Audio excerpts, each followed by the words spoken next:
An Abdullah ibn Mughaffal radhiyallahu anhu, dari sahabat yang mulia Abdullah bin Mughaffal radhiyallahu anhu, qala rajulun lin Nabi sallallahu alaihi wasallam, dia berkata, ada seorang berkata kepada Nabi sallallahu alaihi wasallam, ya Rasulullah, wallahi inni la uhibbuk.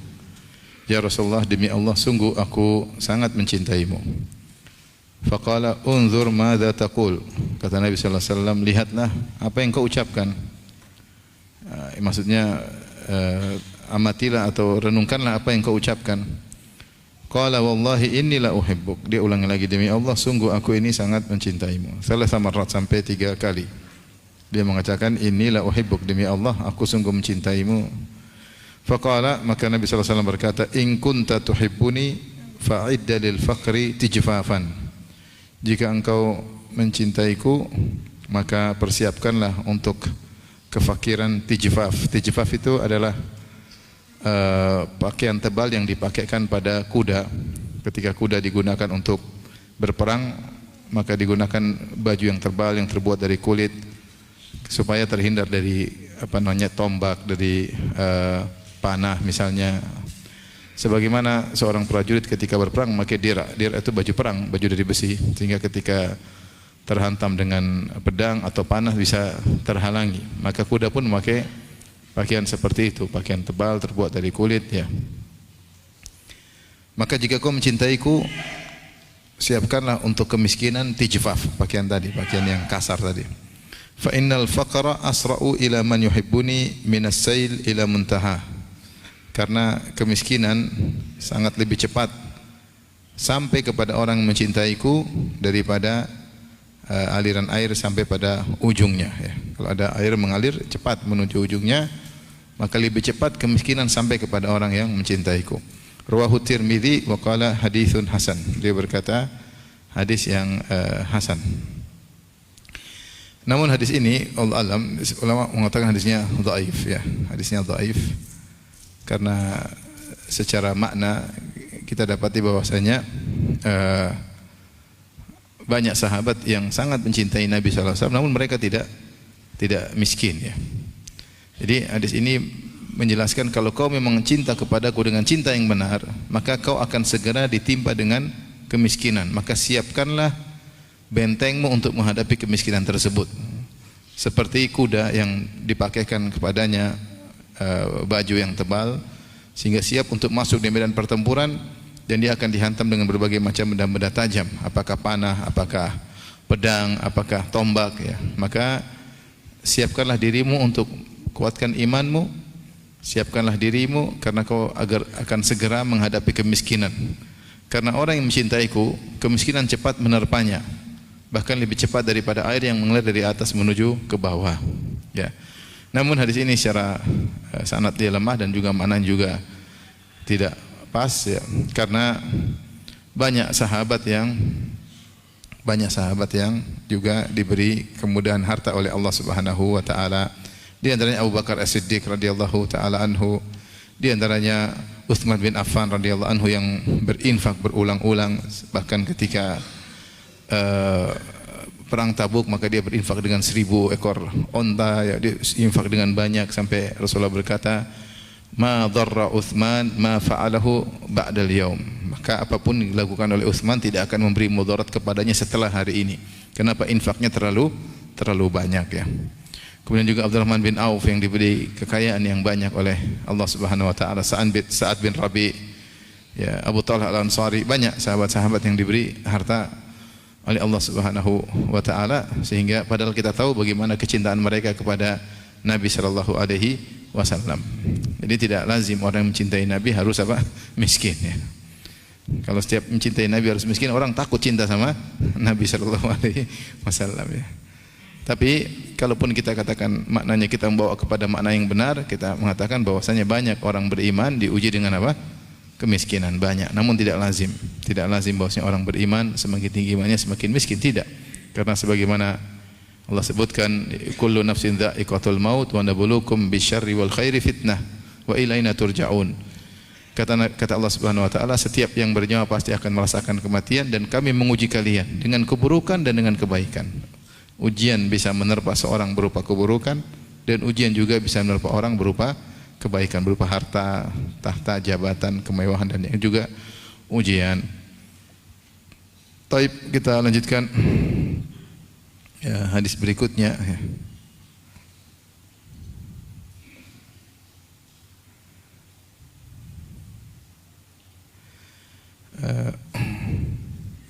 Hadis berikutnya hadis 484.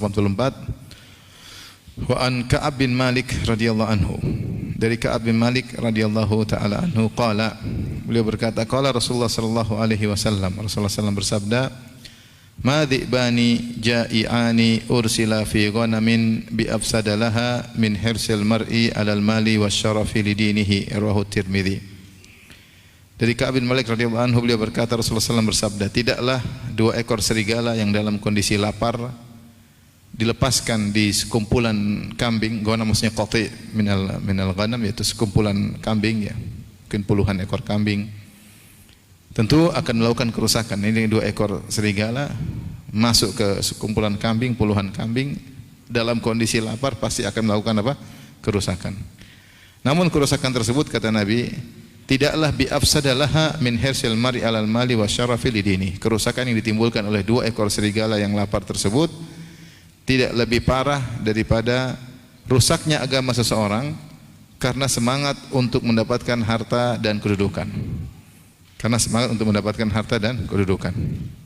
Saya ulangi, Rasulullah SAW mengatakan tidaklah dua ekor serigala, tidaklah kerusakan yang ditimbulkan oleh dua ekor serigala dalam kondisi lapar yang dilepaskan di sekumpulan kambing tidak lebih parah daripada rusaknya agama seorang, kerusakan yang ditimbulkan oleh semangatnya seorang untuk mendapat harta dan kekuasaan atau kedudukan ketika merusak agamanya,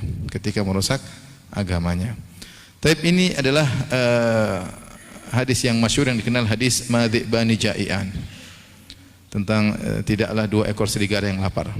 Para ulama bahas hadis ini dalam tulisan-tulisan mereka, di antaranya ada risalah khusus, risalah yang sangat indah ditulis oleh Ibnu Rajab Al-Hambali, syarah hadis ma dhi'bani ja'ian, syarah tentang hadis ini.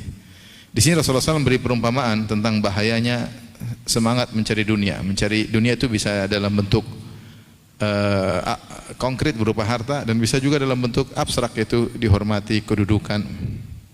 Itu adalah bagian dari dunia. Jangan disangka bahwasanya dunia hanyalah harta, uang, enggak, tapi kedudukan, dihormati juga itu merupakan dunia. Ingin nomor satu kan, ingin selalu dihormati, ini dunia juga ya. Maka Rasulullah SAW beri pemahaman tentang serigala ya. Dikatakan kenapa tidak disebut dengan singa? Karena singa, kalau dilihat kambing mungkin singa langsung ketahuan, langsung kocar-kacir. Tapi kalau serigala dia bisa pelan-pelan masuk dalam, dia jalan pelan-pelan karena dia tubuhnya lebih kecil dan dia bisa menyamar. Makanya ada serigala berbulu domba. Ada istilah apa? Serigala berbulu domba. Karena dia bisa masuk pelan-pelan, masuk ke dalam kumpulan kambing-kambing tersebut. Isyarat bahwasanya cinta kepada dunia itu terkadang tidak langsung, tapi dia bertahap dengan pergaulan, dengan tontonan, dengan pelan-pelan akhirnya seorang ternyata sangat cinta kepada dunia, sangat semangat kepada dunia. Jadi tidak langsung drastis, tapi terkadang pelan-pelan.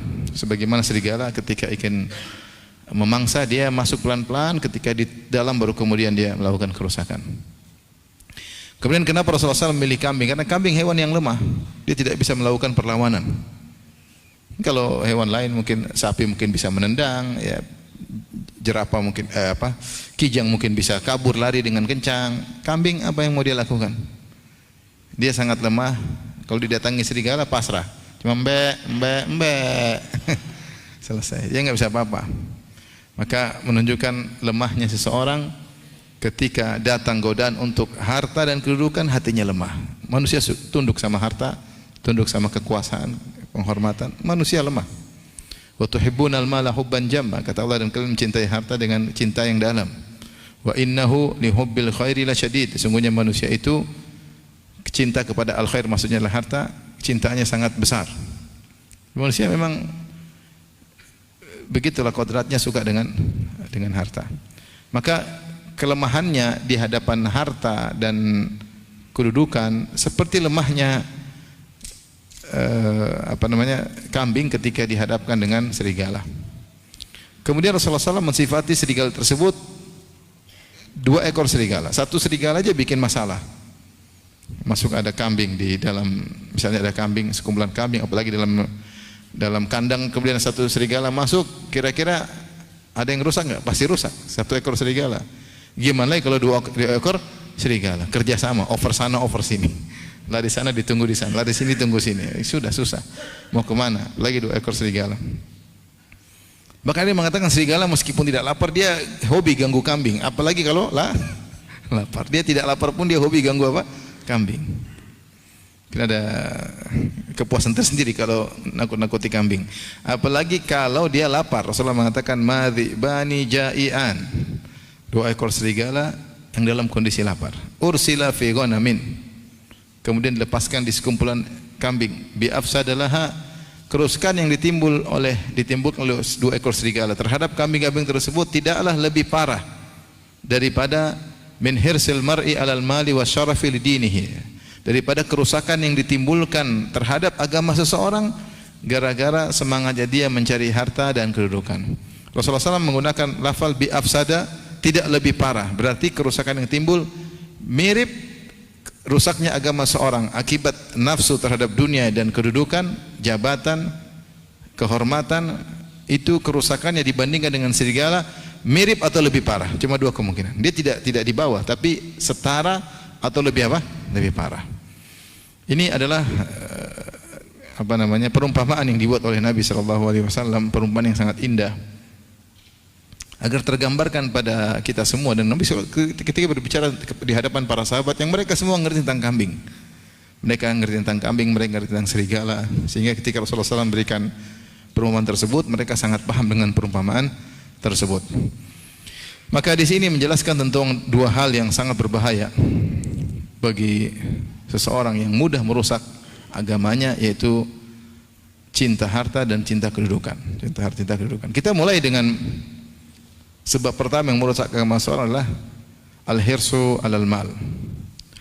Cinta kepada harta. Orang kalau sudah cinta sama harta sampai terkena penyakit syuh, yaitu semangat tamak kepada harta. Dan tadi saya katakan tadi itu tidak langsung, itu pelan-pelan. Semakin dia mungkin salah bergaul, salah tontonan, semakin parah, dibukakan semakin semangat. Kalau sudah semangat cari harta, ini akan merusak agamanya.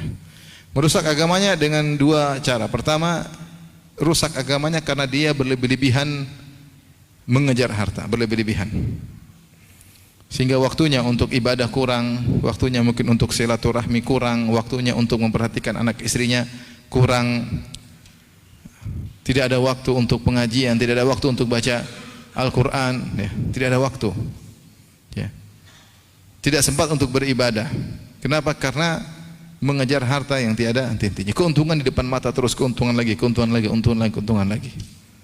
Dia tidak ada spare waktu atau menyisihkan waktu untuk ibadah kepada Allah. Ini kecintaan seperti ini benar-benar merusak agama seseorang, ya. Ini satu sisi, karena terlalu cinta sama harta, padahal dia tidak melakukan hal-hal yang diharamkan oleh syariat, tetapi akhirnya dia agamanya rusak. Sudah tidak pikir akhirat lagi, orientasinya adalah orientasi apa? Dunia. Pembicaraannya dunia, orientasinya dunia. Semua kegiatannya terkait dunia, lupa dengan akhirat, tidak sempat bersedekah, tidak sempat bersilaturahmi, tidak sempat sampai hak-hak yang harus dia tunaikan dia lupakan. Ini sebagian orang terjatuh dalam hal ini. Anaknya tidak dia perhatikan, akhirnya anak-anaknya apa? Nakal. Istrinya tidak dia perhatikan, tidak diajarin agama. Istrinya pun punya komunitas sendiri, terkadang salah komunitas, akhirnya rusak, ya. Orang tuanya mungkin orang tuanya belum dapat hidayah, tidak sempat dia untuk bimbing, tidak sempat berbakti sama orang tuanya, ya, hanya kasih uang, tidak ada waktu untuk membahagiakan kedua orang tuanya. Yang kedua yang lebih parah, dia rusak agamanya gara-gara mencari harta dengan terjerumus dalam perkara-perkara yang haram, ya. Ketika karena rakusnya terhadap dunia, akhirnya dia cari dunia meskipun dengan riba. riba dia tempuh. Ya, enggak apa-apa. Siapa juga yang selamat dari riba? Sudah, jalanin aja. Nanti istighfar di ujung. Sebagian mereka enggak apa riba, nanti kita sedekah. Enggak apa riba, nanti apa? Sedekah. Ya. Dia sudah sejak awal sudah sengaja untuk terjerumus dalam praktek riba dan dia menyangka nanti saya akan memutihkannya dengan apa? Dengan sedekah. Atau dengan berbohong, atau dengan berbagai macam cara menipu. Yang penting dia bisa dapat harta. Ini lebih parah lagi. Lebih parah lagi. Lebih parah disebut oleh ya Ibn Rajab Al-Hambali, jika agama seseorang rusak, dia mencari harta dengan agama. Ini lebih parah lagi. Mencari harta dengan agama. Sebagaimana sebagian orang dekat dengan sebagian penguasa, kemudian berfatwa dengan yang menyenangkan mereka supaya dia dapat bagian harta. Fatwa yang menyenangkan mereka. Dan ini yang Allah singgung terhadap Bani Israel. Lu'inal ladzina kafaru. Lu'ina min Bani Israel ala lisani Dawud wa Isa bin Maryam. Dzalika bima asaw wa kanu ya'tadun. Kanu la yatanahawna 'an munkarin fa'aluh. Dilaknat orang-orang kafir dari kalangan Bani Israel melalui lisannya Daud dan lisannya Isa bin Maryam alaihi wassalam. Dzalika bima asaw, hal ini mereka dilaknat karena maksiat yang mereka lakukan. Wa kanu ya'tadun, dan pelanggaran yang mereka lakukan. Kata Allah, kanu la yatanahawna 'an munkarin fa'aluh. Mereka tidak bernahi mungkar atas kemungkaran yang mereka lakukan. Di antara perkataan para ahli tafsir, ini adalah ulama-ulama rahib-rahib Yahudi atau Bani Israel yang sering ketemu dengan penguasa, sehingga ketika penguasa melakukan kemungkaran-kemungkaran mereka tidak tegur.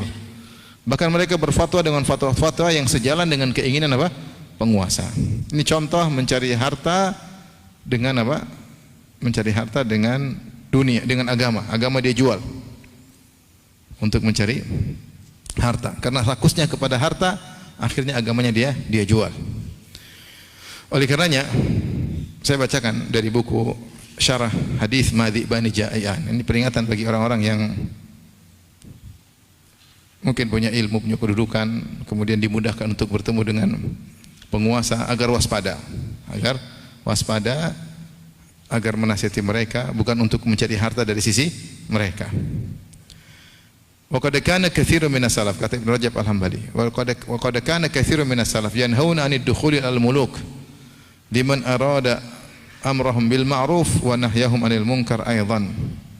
Bahkan kata beliau, banyak dari salaf melarang orang-orang untuk masuk bertemu dengan para penguasa, para raja, para pangeran, meskipun niatnya adalah untuk beramar nahi mungkar. Artinya saking bahayanya.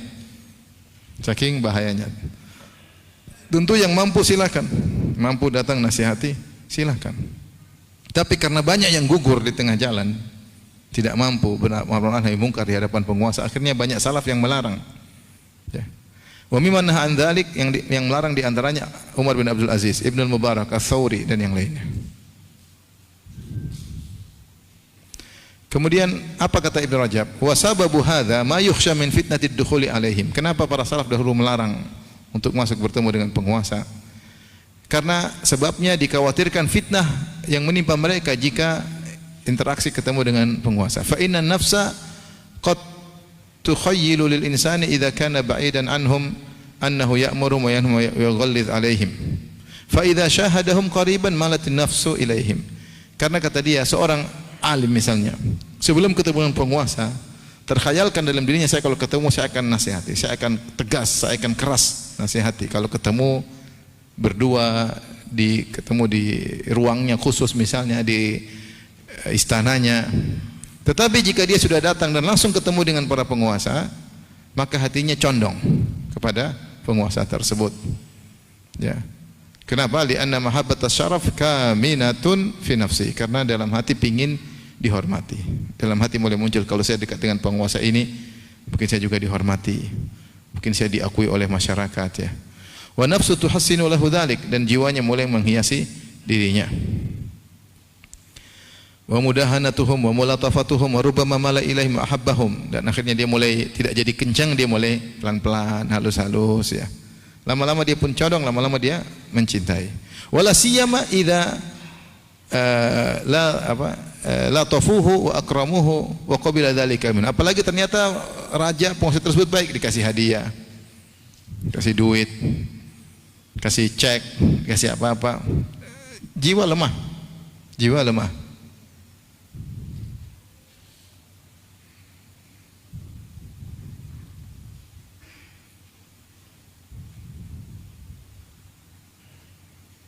Maka ada dua nanti akan kita bahas bahayanya apa namanya. Kalau dekat-dekat dengan penguasa tidak kuat hatinya, maka ini ada harta yang dia cari.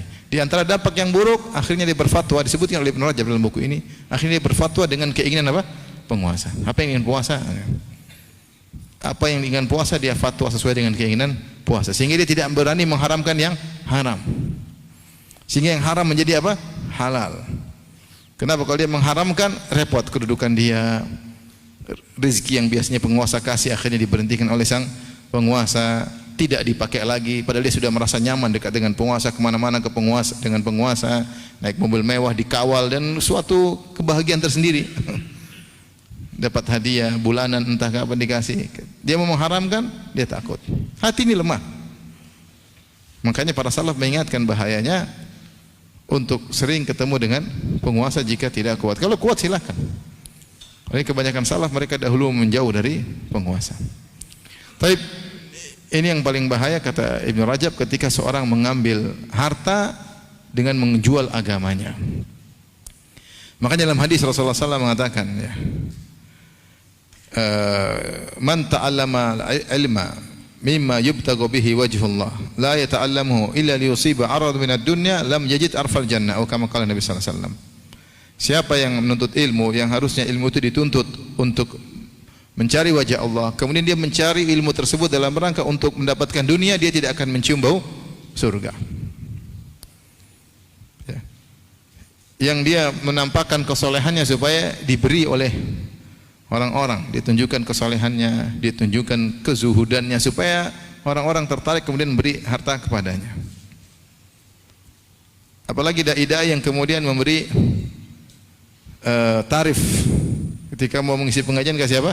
Tarif. Waliyadzubillah ya. Saya kalau yang cerita macam-macam ya. Kemarin ada yang undang saya, Ustaz, ini Ustaz kajian ya. Kemarin saya mau undang Ustaz Fulan, Ustaz TV top, Ustaz seleb ya. Dia minta 70 uang muka. Masya Allah. Satu lagi minta sekian, puluhan ya.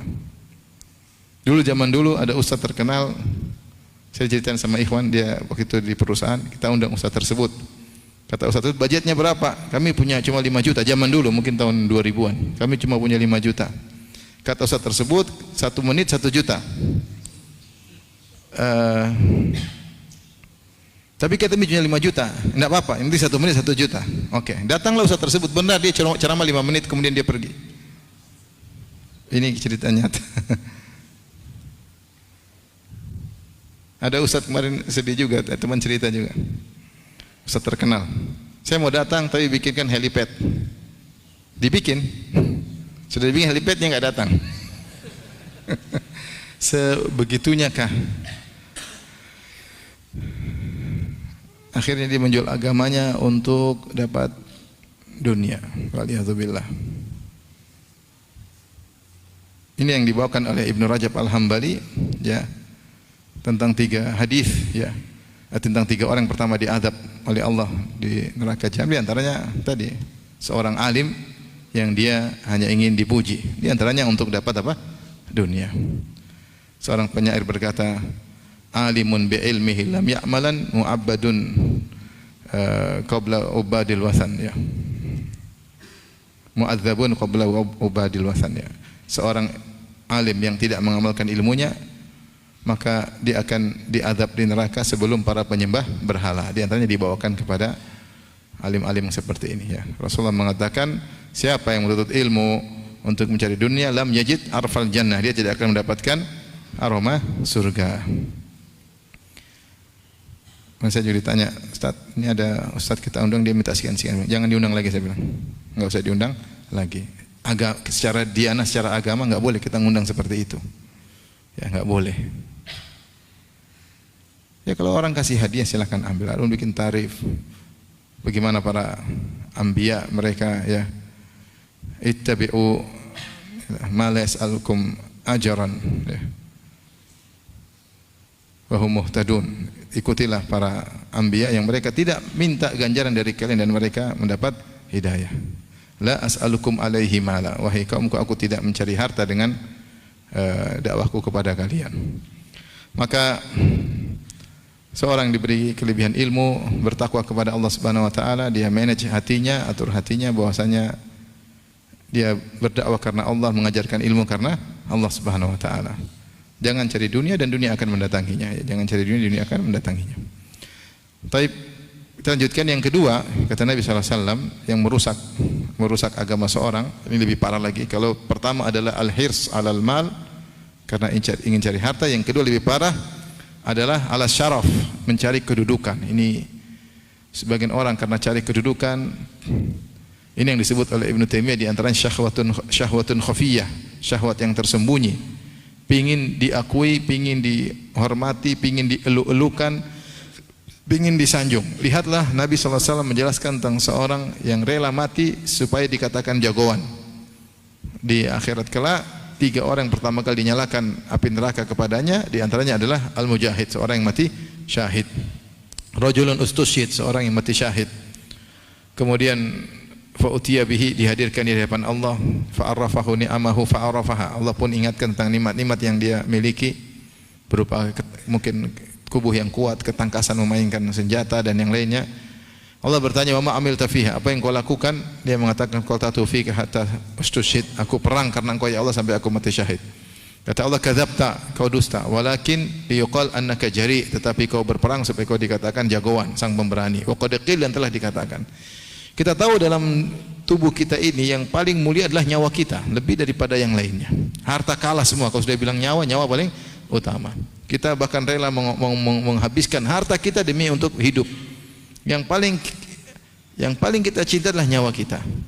Nah, melihat orang ini, gara-gara dia pingin diakui, pingin dielu-elukan, pingin dikatakan jagoan, pingin dikatakan sempurna, dia sampai rela mengorbankan yang paling bernilai dalam dirinya, itu hartanya. Itu apa? Nyawanya, supaya untuk dikatakan apa? Jagoan. Mengerikan.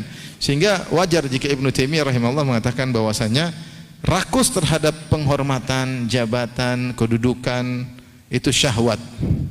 Syahwatun khafiyah, syahwat yang tersembunyi. Ibarat ada seorang lelaki kemudian dihadirkan pada dia seorang wanita yang cantik, maka timbul syahwat pada wanita tersebut.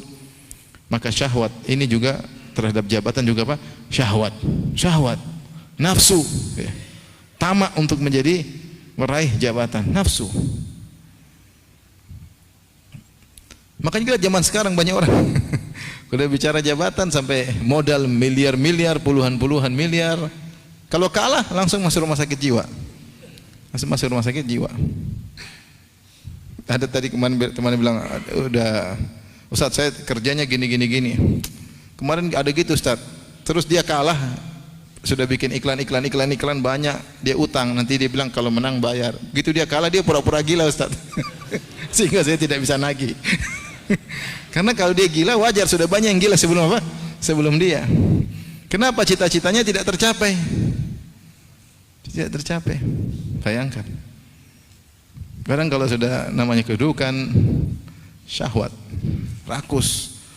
Nah ini merusak agama. Sangat merusak agama.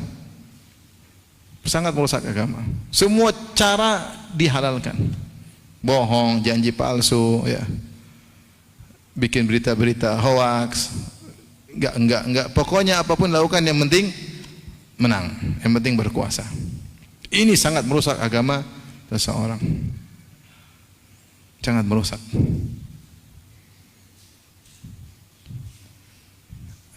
Oleh karenanya mengerikan ya. Ketika ada seorang sahabat mengatakan, "Ya Rasulullah, amirna, ya Rasulullah jadikanlah saya amir." penguasa. Kata Rasulullah SAW, kami tidak memberikan kekuasaan kepada orang yang memintanya dan orang yang nafsu kepadanya, kata Rasulullah SAW. Dalam hadis juga Abu Dzar berkata, ya Rasulullah, ala tasta'miluni? Ya Rasulullah, tidakkah kau menjadikan aku dapat jabatan? Kata Rasulullah SAW, ya Abu Dzar, inni uhibbuka kama uhibbu li nafsi. Aku mencintai engkau, ma uhibbu li nafsi. Inni uhibbuka ma uhibbu li nafsi. Aku mencintai, aku ingin kebaikan bagimu apa yang aku suka untukku. Kata Nabi sallallahu alaihi wasallam. Wa inni la araka dha'ifan, dan saya melihat engkau lemah. Kau lemah, tidak bisa jadi penguasa. Ya. Wa innaha la amanah, sungguhnya wa innaha amanah, sungguhnya jabatan la amanah. Wa innaha khizyun wa nadamah yaumal qiyamah, sungguhnya jabatan itu adalah kehinaan dan penyesalan pada hari kiamat kelak. Kehinaan dan penyesalan pada hari kiamat kelak. Illa man akhadha bihaqqiha, kecuali yang mengambil jabatan tersebut dengan haknya, memang dia pantas, mungkin dia kompeten dengan cara yang benar. Wa addal ladzi alaihi fiha, dan dia mampu menunaikan amanah tersebut. Syaratnya supaya tidak menjadi kehinaan dan amanah dua. Dia mendapatkan jabatan tersebut dengan haknya, memang dia berhak, dia kompeten dengan cara yang benar. Yang kedua, dia tunaikan amanah tersebut. Jika tidak, maka menjadi khizyun wa nadamah, hanya kehinaan dan penyesalan yang berkepanjangan. Apalagi cuma bertempo kekuasaan tersebut 5 tahun, 10 tahun, kemudian penyesalan, hinaan bisa jadi ratusan tahun, bisa jadi miliaran tahun. Oleh karenanya, semangat untuk mendapatkan kekuasaan ini berbahaya, sangat bisa merusak agama seseorang. Bisa menipu, bisa berbohong dengan cara curang. Maka seorang bertakwa kepada Allah Subhanahu wa taala. Ini Rasulullah yang kabarkan. Rakus terhadap jabatan, kekuasaan sangat merusak agama seorang. Kemudian Ibnu Rajab juga menjelaskan, ini juga berlaku kepada para alim ulama yang memiliki ilmu. Hati-hati, jangan juga rakus dengan kedudukan. Kedudukan diantaranya dengan dihormati. Di antara mafasid yang disebut oleh para ulama tentang bahayanya sering-sering bertemu dengan penguasa, kalau tidak punya hati yang kuat tadi, dia meraih kedudukan karena dekatnya dengan apa? Penguasa. Orang semua hormat sama dia karena dia dekat dengan apa? Penguasa. Dan itu kelezatan tersendiri. Bangga, saya habis foto sama bapak ini, habis foto dengan pejabat ini, kemudian posting di sini, posting, bangga. Apalagi penguasa sampai datang ke rumahnya, wah luar biasa. Nih, pejabat ini datang ke rumah ini, datang ke rumah ini, cium tangan sama saya ini, oh itu luar biasa, fitnahnya luar biasa. Makanya Ibnu Jauzi dalam kitabnya Talbis Iblis, ketika ada seorang alim yang dia nasihatnya luar biasa, nasihat tersebut akhirnya terdengar oleh penguasa, oleh raja. Maka raja bilang, ini siapa yang berikan nasihat seperti ini? Si fulan, orang alim. Kata raja, saya mau ziarah ke dia. Dalam kitab Talbis Iblis. Maka orang alim ini ketika mendengar penguasa mau datang ke rumahnya, maka dia berlagak seperti orang yang tidak alim. Maka dia bilang, siapkan makanan yang banyak. Ketika orang alim datang, dia makan banyak. Tidak kelihatan zuhud sama sekali. Makan. Hari Senin tidak puasa. Hari Kamis tidak puasa. Pokoknya dia biasanya puasa, tidak puasa hari itu. Dia pingin. Akhirnya raja bilang, mana si fulan? Itu yang lagi makan. Kamu si fulan? Iya, kenapa? La khaira fika, tidak ada kebaikan pada dirimu. Kemudian rajanya balik. Kata dia, segala puji bagi Allah yang telah menjauhkannya dariku dan dalam kondisi mencelaku. Saya tidak ingin dekat-dekat apa? Penguasa. Hati ini lemah. Hati ini lemah. Maka benar para salaf dahulu, tentu tidak semua dilarang. Ada yang kuat hatinya, nasihat dia kepada penguasa bermanfaat. Dia kalau ketemu penguasa pun dia diam-diam, tidak kasih tahu orang, tidak pamer sana pamer sini, tidak publish sana sini. Ada yang seperti itu, tapi itu langka. Kebanyakan para salaf mengatakan hati-hati, jangan. Karena hati ini apa? Lemah. Ya. Lemah. Ya, ini diantara. Ya. Maka peringatan cinta kepada kedudukan ini juga bisa merusak agama apa?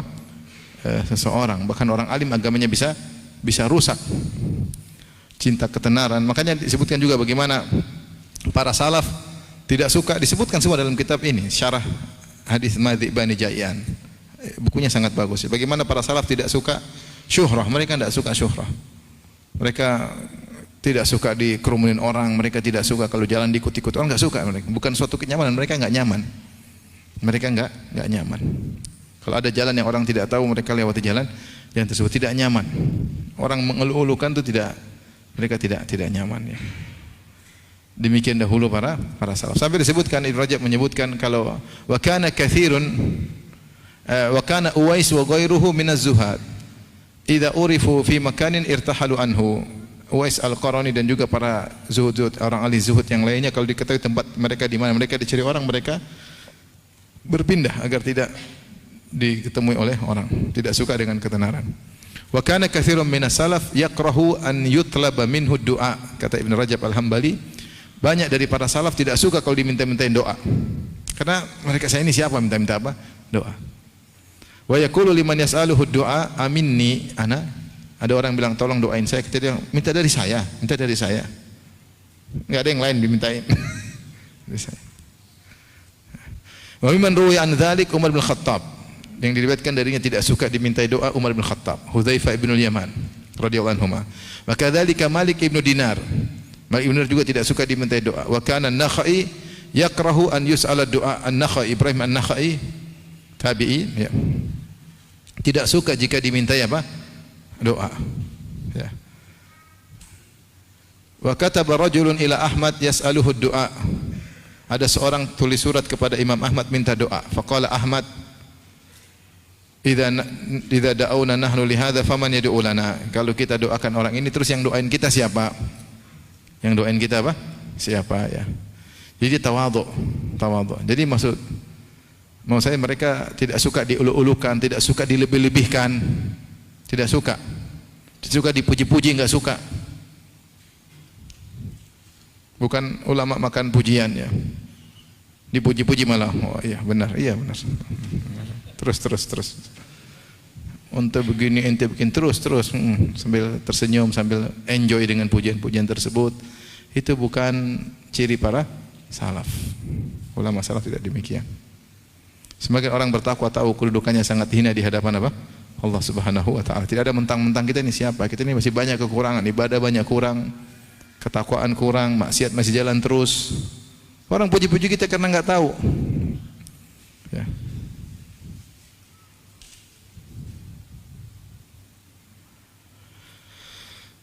Baik, jadi inilah dua hal yang sangat berbahaya.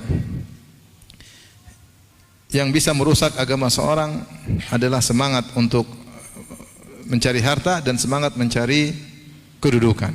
Maka seorang memeriksa dirinya, jangan sampai dia cinta kedudukan. Di antara orang yang cinta kedudukan, ini bagi para dai misalnya, dia tidak suka ada dai lain yang ceramah, dia enggak suka. Dia enggak suka. Padahal harusnya dia tahu bahwasanya beban dakwah berat, butuh dai yang banyak. Kalau dai itu sama-sama di atas sunnah, sama-sama benar, kemudian dia enggak suka ada dai lain, kenapa dia enggak suka? Apa karena ajarannya atau karena di sana lebih banyak, sini sedikit? Atau dia tidak suka kalau orang ngaji sama dia, kemudian ngaji juga sama orang lain? Disebutkan oleh Ibnu Rajab, subhanallah. Di antara ciri orang yang masih mencari kedudukan, dia tidak suka orang belajar sama dia, kemudian belajar lagi sama guru yang lain. Dia enggak suka, maunya sama dia saja. Ini di antara orang yang mencari apa? Kedudukan. Di antara ciri ulama yang mencari kedudukan, dia mau pendapat dia yang harus dijalankan, yang lain tidak boleh dijalankan. Ini namanya ulama cari apa? Kedudukan. Maka seorang introspeksi diri, benahi hati. Ya. Di antara ulama yang mencari kedudukan, ketika ada yang lain disebutkan keburukannya, dia senang, dia bahagia. Karena dia ingin dia nomor satu, yang lain jatuh. Di antara ulama yang mencari kedudukan, cirinya adalah kalau ulama lain dipuji atau ustaz yang lain dipuji, dia sengsara. Kenapa dipuji di depan saya? Seorang introspeksi diri. Setan masuk dengan halus untuk merusak agama seorang. Tadi seperti dhi'ib, seperti serigala yang masuk dalam sekelompok kambing, pelan-pelan tiba-tiba menerkam. Kecintaan kepada harta itu pelan-pelan, dan kecintaan kepada kedudukan juga apa? Pelan-pelan. Maka jangan kita jangan bahkan mengatur supaya orang gila hormat sama kita. Jangan. Kalau mau ketemu saya harus berapa orang, harus ini. Tidak usah begitulah. Ulama salaf dulu tidak begitu. Kita ini siapa? Ilmu kita cetek. Mau ketemu kita aja kayaknya harus ada surat izin dari malaikat kalau bagaimana. Kita ini siapa? Ya kalau kita sibuk bilangnya sibuk, tapi enggak usah sok hebat. Nanti pakai alasan ini adalah adab. Ulama dulu enggak cari-cari begitu. Orang akan beradab dengan sendiri. Kita ajar adab, tapi jangan berlebihan. Kita ini siapa? Mau orang gila hormat sama kita? Janganlah. Hati-hati, periksa diri, jangan mencari harta dan jangan mencari kedudukan. Kalau hati kita terpengaruh, terkontaminasi dengan hal tersebut, maka segera beristighfar kepada Allah Subhanahu wa taala. Tapi hadis yang terakhir, ini khusus orang-orang kaya, yang miskin tidak apa-apa. Yang miskin bahagia. Ini hadis bahagia buat orang miskin. Teguran bagi belum. Habisin nanti minggu depan ya, atau habis bulan Februari insyaallah. Tapi hadis berikutnya, wa Abdullah bin Mas'ud radhiyallahu taala anhu qala nama Rasulullah sallallahu ala hasirin. Rasulullah sallallahu tidur di atas tikar dari korma, daun-daun korma atau semacam itulah. Faqama wa qad athara fi jambihi. Ketika beliau bangun ternyata ada bekas di lambungnya. Qulna ya Rasulullah. Kata Ibnu Mas'ud, ya Rasulullah, "Lau ittakhadna laka wita'an." Ya Rasulullah, bagaimana kalau kami bikinkan kasur buat Anda? Ingat, Ibnu Mas'ud tidak mengatakan bagaimana kalau kita bikinkan istana yang megah, yang enggak. Bagaimana kalau kita bikinkan apa? Kasur, sederhana. Sebagaimana mungkin sahabat-sahabat yang lain juga pakai apa? Kasur. Mali walid dunya, Nabi menjawab. Faqala mali walid dunya, apa urusanku dengan dunia? Aku ini enggak ada urusan dengan dunia. Ma ana fid dunya illa karaqibin istadhalla tahta syajaratin thumma raha wa tarakaha. Tidaklah aku dibandingkan dunia kecuali perumpamaanku seperti seorang yang sedang bersafar, kemudian naik kendaraan, kemudian turun istirahat sebentar di bawah sebuah pohon, kemudian melanjutkan dan meninggalkan pohon tersebut. Ini hadis yang menunjukkan bagaimana Rasulullah menjelaskan tentang hakikat dunia. Bahwasanya hakikat dunia itu hanyalah sebentar, ibarat orang yang sedang berjalan, kemudian dia singgah sebentar untuk istirahat, untuk melanjutkan apa? Perjalanan. Dan dia singgah di sebuah pohon. Emang tidur di bawah pohon nyaman, cuma nyaman tidak senyaman-nyaman seperti di rumah. Memang dunia ada kenyamanannya, tapi seperti di bawah pohon. Kemudian sangat singkat. Sangat singkat. Ya. Kalau seorang pun harus kaya raya, dia kaya rayanya paling berapa tahun? Kalau umurnya panjang 100 tahun. Itu pun sangat singkat dibandingkan dengan kehidupan selanjutnya. Maka Rasulullah gambarkan dunia itu seperti singgah sebentar, kemudian melanjutkan apa? Perjalanan masih panjang, ada alam barzakh, kemudian ada hari kebangkitan, kemudian ada hisab, ada mizan, ada sirat, ada surga neraka, panjang sekali. Yang kita ini dunia ternyata sangat-sangat sedikit. Makanya Rasulullah SAW mengatakan, aku tidak peduli dengan apa? Dunia. Biarlah saya tidur seperti ini. Taib, azan.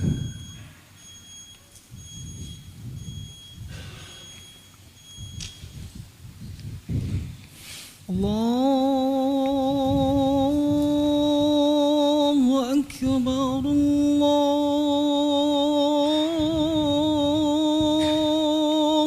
Akbar,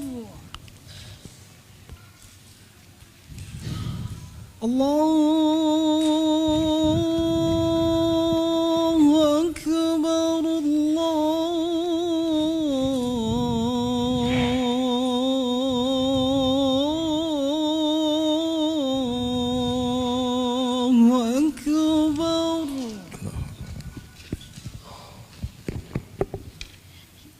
أشهد أن لا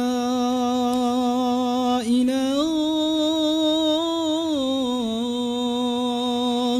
إلا الله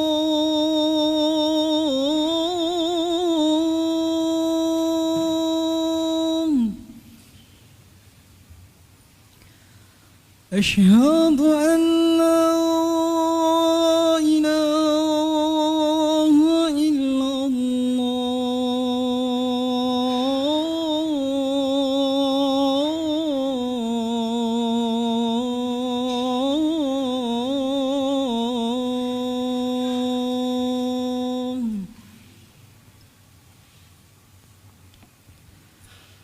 أشهد أن محمد رسول الله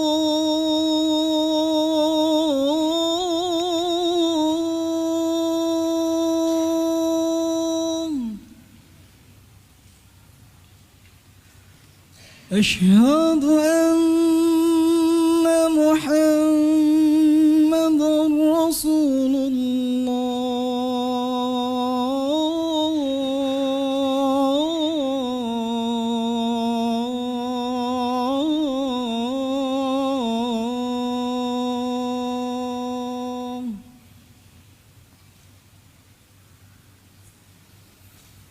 حي على الصلاة.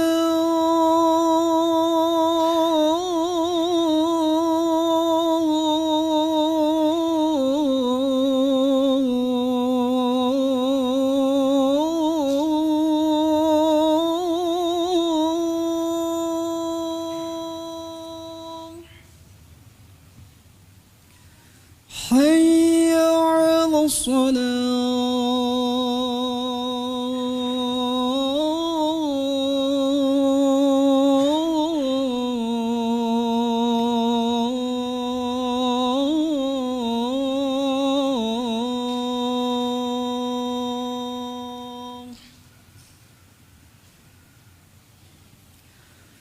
حي على الفلاح.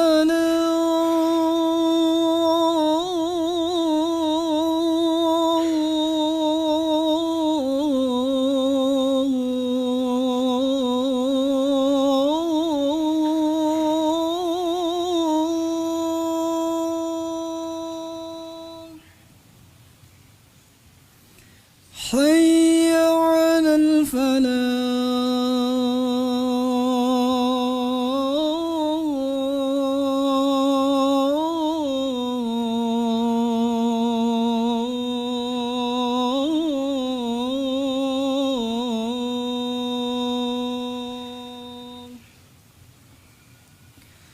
الله أكبر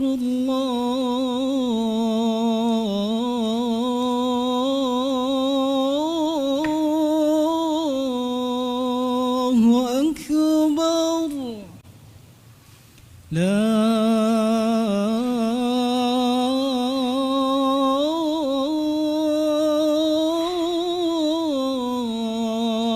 إله إلا الله.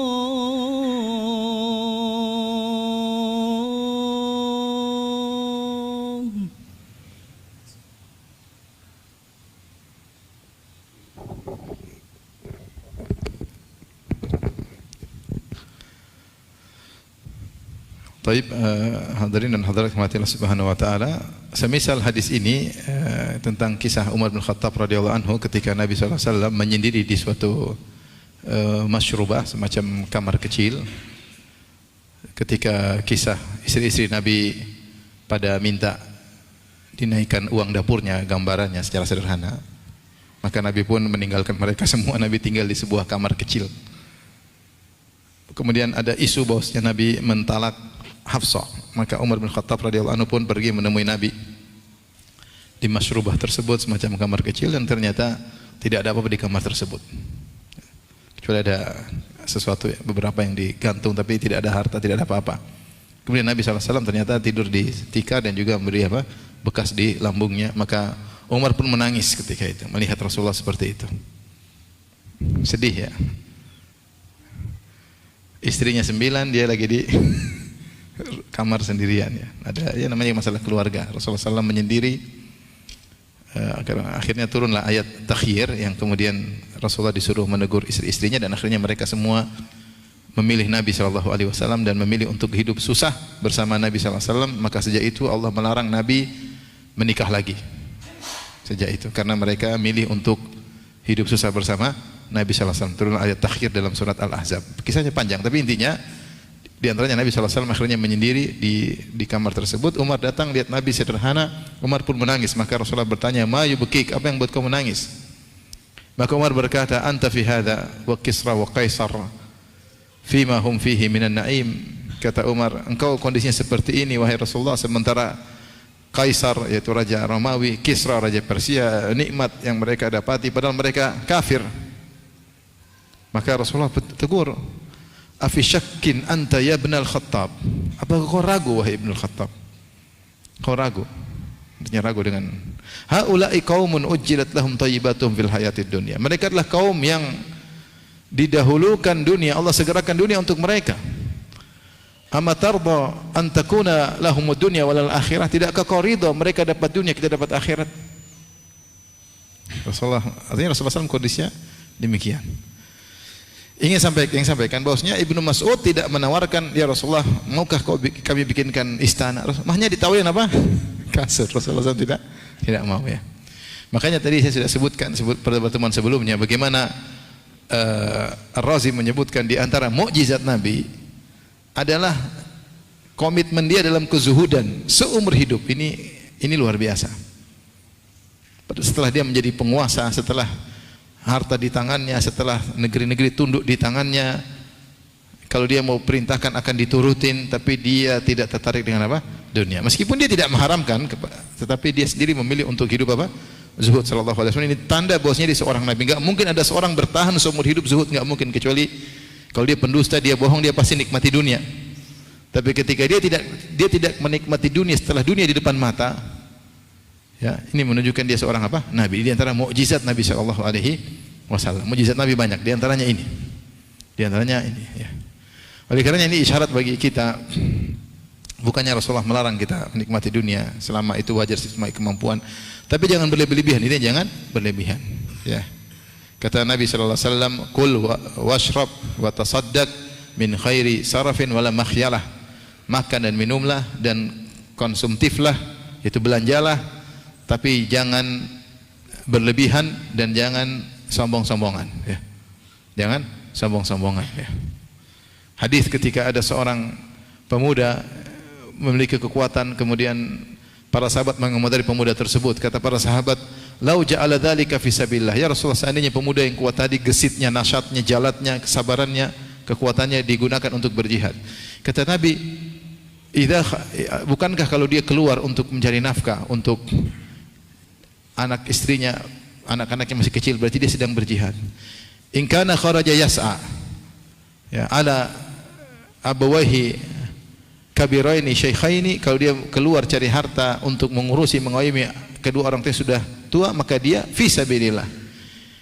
Idza kharaja yas'a, ya, ala ya waladihi sigharan, kalau dia keluar cari harta untuk mengurusi anak yang masih kecil, maka dia fi sabilillah.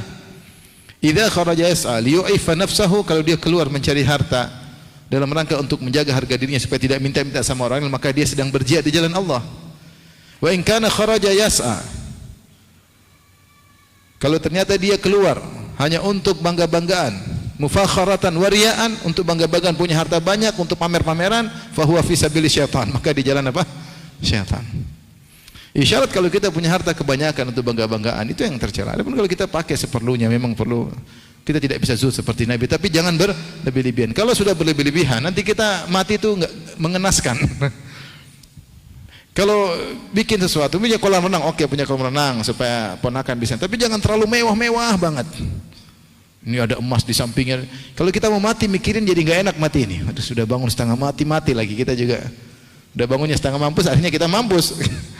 Tapi kalau biasa-biasa aja, biasa aja. Ini niatnya karena Allah supaya orang bisa, keluarga kalau datang kumpul-kumpul bisa senang-senang, oke. Tapi tidak usah berlebih-lebihan. Yang ada sekarang kita miliki pun sudah berlebihan, maka jangan tambah lagi beratnya hisab kita pada hari kiamat kelak. Tapi demikian saja, insyaallah kita lanjutkan pertemuan berikutnya, mudah-mudahan nanti di tengah Februari insyaallah taala.